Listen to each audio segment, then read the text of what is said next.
Well, you know, I'd never heard of this drug before, Versed, but you give Versed to people, and then when they're coming out of an operation, they're coming into the recovery room, they say things in a completely uninhibited fashion. There are many examples of people saying things to their wives and husbands that they should never have said, the consequence of which, last for years.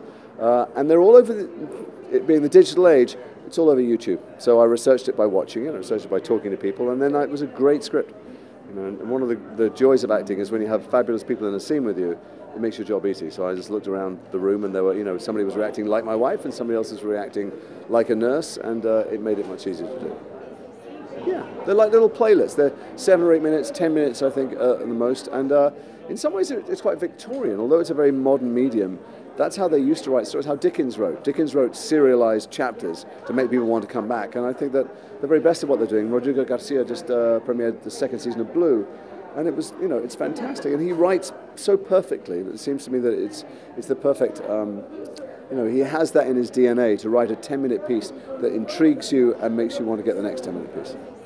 Well, all of them take, a week or 2 weeks to shoot a whole series, which is why myself apart, they have some amazing actors coming in to do stuff. Well, they're all women's stories, unfortunately, so they're all based around women, and the ones I'd like to explore are the men's stories, but I don't think they're going to get around to them, not on WIGS.